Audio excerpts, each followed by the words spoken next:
कई बार हमें लगता है जो दुश्मन है ना ये हमारे कंट्रोल में आ जाए, जब भी वो हमें परेशान करने जा रहा हो हम उसको फट से उसी जगह पर रोक दें। कई बार जब हम अपने आप को ही कंट्रोल में नहीं कर पाते, जैसे हमारी आदतें, जैसे कि हमारे गुस्सा, द सेम वे यहाँ तो कोई दूसरा इंसान है जो कतई हमारे कंट्रोल में नहीं आने वाला। पहला पॉइंट आता है कि कई बार हमें नहीं पता लगता है कि ये जो पर्टिकुलर दुश्मन बना बैठा है ये क्यों ही बन बैठा। सो यहाँ पर आपको ध्यान रखना है कि पहली चीज जो सो कॉल्ड दुश्मन है उसको अंडरस्टैंड करना है कि भाई तू क्या बला है, यानी कि उसके बारे में आपको जानना समझना है कि भाई ये किस फितरत का है, ये किस तरीके का पर्सन है, क्योंकि हर दुश्मन और हर पर्सन सेम नहीं होता है और उनकी जो डीलिंग होती है वो भी डिफरेंट होती है। सो उसको डील करने से पहले उसको समझना पड़ेगा। जो सेकंड पॉइंट आता है उसका नेचर और उसका स्वभाव कैसा है, उसकी नॉलेज होना आपके लिए बेहद जरूरी है। सामने वाला आपसे खेलता है तो उसको पता होता है कि कहां पर वो आपको गुस्सा दिला सकता है, कहां पर वो आपको डिस्टर्ब कर सकता है, कहां पर वो आपके लिए हिंड्रेंस क्रिएट कर सकता है, चाहे वो घर पे हो चाहे आपके ऑफिस में हो। यहां पर आपको भी ध्यान रखना है कि केवल आप रिएक्शंस मत करते रहिए और केवल आप उसके एक्शन से बचते मत रहिए कि यहां मैं बच गई या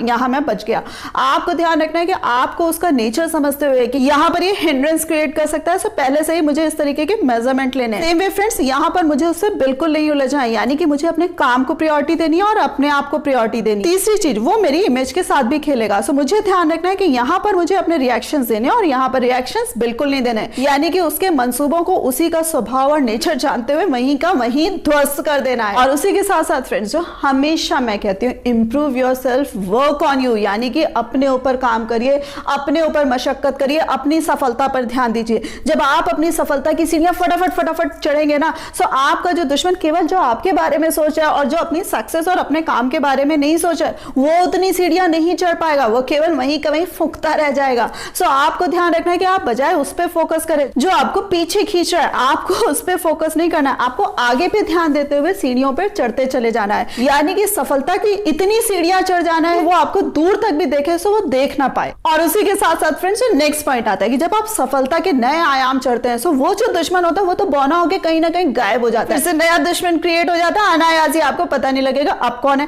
सो फ्रेंड्स, जब हमें सफलता चाहिए होती है, ग्रोथ चाहिए होती है, सो दिक्कत बहुत आती है कि जो दुश्मन ये पर्टिकुलर अननेसेसरी पर्सन है हर समय हमें थ्रेटन कर रहा है या हर समय हमारे दिमाग में अननेसेसरी भाव आते रहते हैं। फिर से मैं कहूंगी कि फिर से जंप लगाओ और तेजी से भागो, फिर से ये जो नया दुश्मन क्रिएट हुआ है इसको भी बौना कर दो और फिर नए तरीके से बढ़ जाओ। नेक्स्ट पॉइंट आता है कि जो दुश्मन बनते चले जा रहे हैं और डिफ्यूज होते जा रहे हैं, जैसे हम कोई वीडियो गेम खेलते हैं कि ये खत्म हुआ वो खत्म हुआ, यानी कि अपने आप चीजें खत्म होती जाती हैं, यानी कि आप अपने आप को अगर प्रोडक्टिव बना रहे हैं, अपने ऊपर ध्यान दे रहे हैं, अपने ऊपर फोकस कर रहे हैं, सो ये जितने दुश्मन क्रिएट होते जाएंगे वो अपने आप खत्म भी होते जाएंगे। यहाँ पर मैं आपको ये मैसेज देना चाहती हूँ कि चाहे आप घर पे हो या अपने कार्य क्षेत्र पे हो, आपको ध्यान रखना है कि भाई किस तरीके से आपको अपने आप को डील करना है। यहाँ पर दुश्मन को भी डील करने से पहले आपको खुद को समझना है, अपने ऊपर यकीन करना है, अपने ऊपर विश्वास करना है, और जितना आप अपने आप को प्रोडक्टिव बनाओगे, जितना आगे बढ़ोगे, उतना ये जो दुश्मन है ये अपने आप डिफ्यूज होते जाएंगे। असल में प्रॉब्लम क्या होती है, ये जो दुश्मन नाम की चीज होती है, जो अननेसेसरी पर्सन होते हैं, उनको अनड्यू इंपॉर्टेंस हम ही देते हैं। जिस दिन आप उनको इंपॉर्टेंस नहीं देंगे उस दिन दुश्मन क्या, वो आपको कोई मामूली इंसान भी नहीं लगे। फालतू के लोगों को अपनी लाइफ में सोचना समझना बंद करें। ये वीडियो आपको पसंद आया होगा तो इसको लाइक करना मत भूलिएगा, अपने फ्रेंड्स के साथ शेयर करना मत भूलिएगा और इस फैमिली का पार्ट बनने के लिए इस चैनल को सब्सक्राइब करना मत भूलिएगा।